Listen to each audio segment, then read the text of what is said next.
من أغرب القضايا النويس أمام محاكم إمارة أبو ظبي.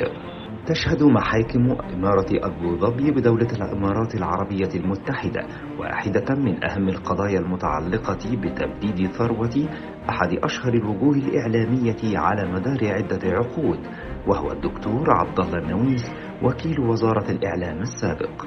فقد تداولت المحاكم عدة قضايا رفعها أبناء النويس من زوجاته للمطالبة بكشف النقاب عن مصير ثروته الضخمة، والتي لم تستطع المحكمة تقديرها بدقة لتعدد مجالات استثمارها في الإمارات وخارجها،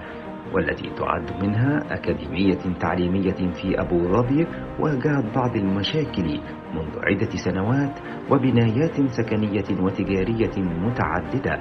وقصور ومزارع في مصر ولبنان وانجلترا وغيرها. هذا وقد كشفت التحريات التي تمت من قبل الجهات القضائية أن ثروته في الحساب البنكي لم تتعدى 5000 درهم، والتي قد انتقلت بعد إصابة دكتور عبد الله النويس بجلطة دماغية إلى زوجته الثالثة وأفراد عائلتها. هذا ما دفع أحد أبنائه من زوجته الأولى وابنه من زوجته الثانية بتتبع مصير ثروة والدهم واستعادتها، مؤكدين في دعواهم إلى ضرورة عرضه على لجنة طبية مرة أخرى لبيان حالته الصحية وقدرته على اتخاذ القرارات المتعلقة بأملاكه.